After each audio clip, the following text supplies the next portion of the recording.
राधे राधे। कैसे हैं आप सब? स्वागत है आपका अपने YouTube चैनल पर। हर रोज़ हमारी वीडियो पाने के लिए चैनल को सब्सक्राइब करें, वीडियो ने लाइक करें और कमेंट करें।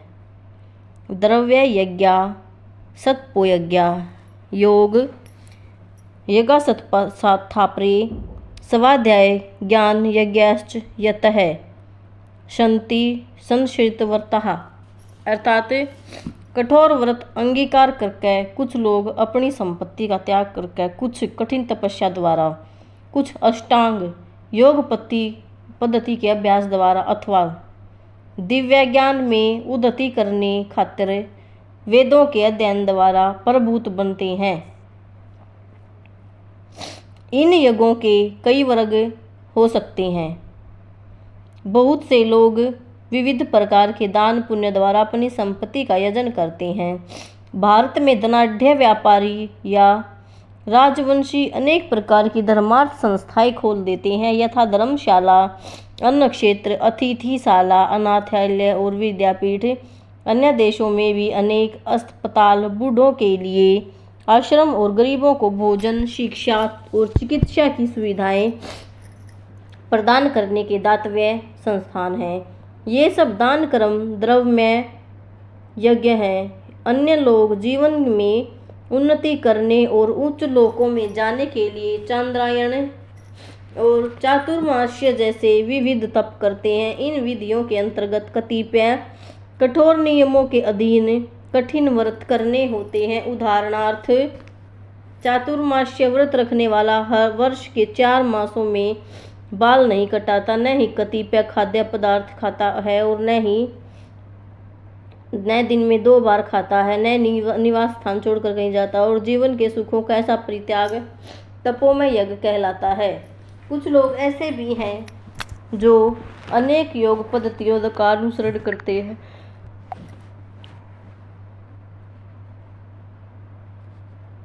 और पतंजलि पद्धति अथवा हठ योग या अष्टांग योग। कुछ लोग समस्त तीर्थ स्थानों की यात्रा करते हैं। ये सारे अनुष्ठान योग यज्ञ कहलाते हैं, जो भौतिक जगत में किसी सिद्धि विशेष के लिए किए जाते हैं। कुछ लोग ऐसे हैं जो विभिन्न वैदिक साहित्य और उपनिषद और वेदांत सूत्र, सांख्य दर्शन के अध्ययन में अपना ध्यान लगाते हैं। इसे स्वाध्याय यज्ञ कहा जाता है। ये सारे योगी विभिन्न प्रकार के यज्ञों में लगे रहते हैं और उच्च जीवन की तलाश में रहते हैं, किंतु कृष्ण भावनामृत इनसे पृथक है, क्योंकि यह परमेश्वर की प्रत्यक्ष सेवा है। इसे उपयुक्त किसी भी यज्ञ से प्राप्त नहीं किया जा सकता, अपितु भगवान और उनके प्रामाणिक भक्तों की कृपा से ही प्राप्त किया जा सकता है। फलतः कृष्ण भावनामृत दिव्य है। अगला श्लोक। अपाने जुहवति प्राणम प्राणे अपानम तथापरे प्राणापानगति रुद्धवः प्राणायाम प्रायणः अपरे नियताहारः प्राणान् प्राणेषु जुहावति। अर्थात अन्य लोग भी हैं जो समाधि में रहने के लिए श्वास को रोके रहते हैं। वे अपान में प्राण में अपान को रोकने का अभ्यास करते हैं। अंत में प्राण अपान को रोककर समाधि में रहते हैं। अन्य योगी कम भोजन करके प्राण में ही आहुति देते हैं। श्वास को रोकने की योग विधि प्राणायाम कहलाती है। प्रारंभ में हठ योग के विविध आसनों की सहायता से इसका अभ्यास किया जा सकता है। ये सारी विधियां इंद्रियों को वश में करने और आत्म साक्षात्कार की प्रगति के लिए संस्तुत की जाती है। इस विधि में शरीर के भीतर वायु को रोका जा सकता है, जिससे वायु की गति की दिशा उलट सके। जब अपान वायु निम्नगामी है और प्राणवायु ऊर्ध्वगामी है। प्राणायाम में योगी विपरीत दिशा में श्वास लेने का तब तक अभ्यास करता है जब तक दोनों वायु उदासीन होकर पूरक अर्थात सब नहीं हो जाती। जब अपान वायु को प्राणवायु में अर्पित कर दिया जाता है तो इसे रोचक कहते हैं। जब प्राण और अपान वायुओं को पूर्णतः रोक दिया जाता है तो इसे कुंभक योग कहते हैं। कुंभक योग अभ्यास द्वारा मनुष्य आत्म सिद्धि के लिए जीवन अवधि बढ़ा सकता है।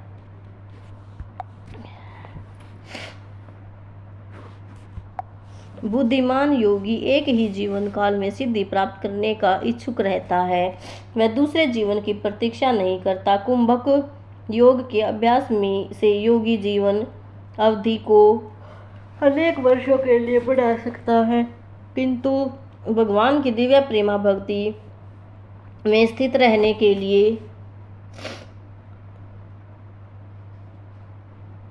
कृष्ण भावना भावित मनुष्य स्वतः इंद्रियों का नियंता है।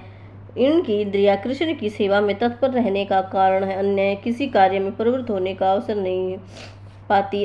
फलतः जीवन के अंत में उस स्वतः भगवान कृष्ण के दिव्य पद पर स्थानांतरित कर दिया जाता है। अतः वह दीर्घजीवी बनने का प्रयत्न नहीं करता, वह तुरंत मोक्ष पद को प्राप्त कर लेता है। जैसा कि भगवत गीता में कहा गया है, जो व्यक्ति भगवान की निश्चल भक्ति में प्रवृत्त होता है वह प्रकृति के गुणों को लांघ जाता है और तुरंत आध्यात्मिक पद को प्राप्त कर लेता है। कृष्ण भावना भावित व्यक्ति दिव्य अवस्था से आरंभ करता है और निरंतर उसी चेतना में रहता है, अतः उसका पतन नहीं होता और अंततः वह भगवत धाम को जाता है। कृष्ण प्रसादम को ही खाते रहने से स्वतः कम खाने की आदत पड़ जाती है। इंद्रिय निग्रह के मामले में कम भोजन करना अत्यंत लाभप्रद होता है और इंद्रिय निग्रह के बिना भवबंधन से निकल पाना संभव नहीं है। अगला श्लोक, सर्वे अप्येते यज्ञविदो यज्ञस्पितकल्मषाः यज्ञशिष्टामृतभुजो यान्ति ब्रह्मा सनातनम। ये सभी यज्ञ करने वाले यज्ञों का अर्थ जानने के कारण पाप कर्मों से मुक्त हो जाते हैं और यज्ञों के फल रूपी अमृत को चख कर परम दिव्य आकाश की ओर बढ़ जाते हैं। विभिन्न प्रकार के यज्ञों की उपयुक्त व्याख्या में यह देखा जा सकता है कि इनका एक ही उद्देश्य है और वह है इंद्रियों का निग्रह। इंद्रिय तृप्ति ही भौतिक अस्तित्व का मूल कारण आता है। जब तक इंद्रिय तृप्ति से भिन्न धरातल पर स्थित न हुआ जाए तब तक सच्चिदानंद के नित्य धरातल तक उठ पाना संभव नहीं है। यह धरातल नित्याकाश या ब्रह्म आकाश में है। उपयुक्त सारे यज्ञों से संसार के पाप कर्मों से विमल हुआ जा सकता है। जीवन में इस प्रगति से मनुष्य न केवल सुखी और ऐश्वर्यवान बनता है, अपितु अंत में वह निराकार ब्रह्मा के साथ तादात्म्य के द्वारा और श्री भगवान कृष्ण की संगति प्राप्त करके भगवान के शाश्वत धाम को प्राप्त करता है। अगला श्लोक, नायम लोको असत्य यज्ञस्य कुतोन्य कुरुस्तम। अर्थात हे कुरुश्रेष्ठ, जब यज्ञ के बिना मनुष्य इस लोक में या इस जीवन में ही सुखपूर्वक नहीं रह सकता तो फिर अगले जन्म में कैसे रह सकेगा। मनुष्य इस लोक में चाहे कि जिस रूप में रहे वह अपने स्वरूप से अनभिज्ञ रहता है।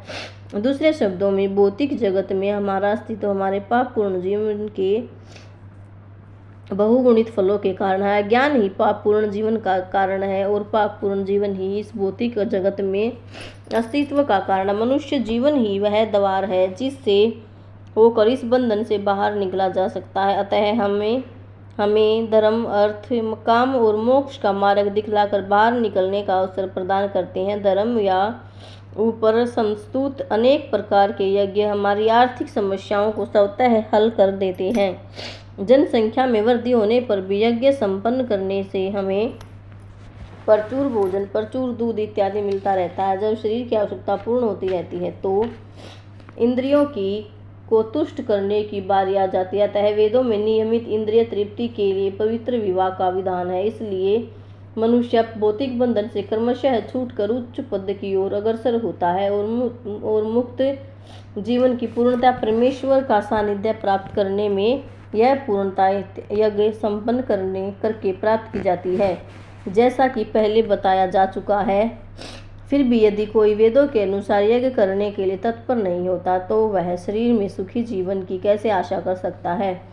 फिर दूसरे लोक में दूसरे शरीर से सुखी जीवन की आशा तो व्यर्थ ही है। विभिन्न स्वर्गों में भिन्न भिन्न प्रकार की जीवन सुविधाएं हैं और जो लोग यज्ञ करने में लगे रहते हैं उनके लिए तो सर्वत्र परम सुख मिलता है। किंतु सर्वश्रेष्ठ सुख वह है जिससे मनुष्य कृष्ण भावनामृत के अभ्यास द्वारा वैकुंठ जाकर प्राप्त करता है। अतः कृष्ण भावना भावित जीवन ही इस भौतिक जगत की समस्त समस्याओं का एकमात्र हल है। अगला श्लोक। एवं बहुविधा यज्ञा वितता ब्राह्मणों मुखे कर्मजाविंदी तान सर्वनानेवं ज्ञात्वा विमोक्ष्यसे। अर्थात ये विभिन्न प्रकार के यज्ञ वेद सम्मत हैं और ये सभी विभिन्न प्रकार के कर्मों से उत्पन्न है। इन्हें इस रूप में जानने पर तुम मुक्त हो जाओगे, जैसा कि पहले बताया जा चुका है। वेदों में कर्ता भाव के अनुसार विभिन्न प्रकार के यज्ञों का उल्लेख है। चूंकि लोग देहात्म बुद्धि में लीन है, अतः इन यज्ञों की व्यवस्था इस प्रकार की गई है कि मनुष्य उन्हें अपने शरीर, मन अथवा बुद्धि के अनुसार संपन्न कर सके, किंतु देह से मुक्त होने के लिए ही इन सब का विधान है। इसी की पुष्टि यहाँ पर भगवान ने अपने श्रीमुख से की है। राधे राधे। जय श्री कृष्णा।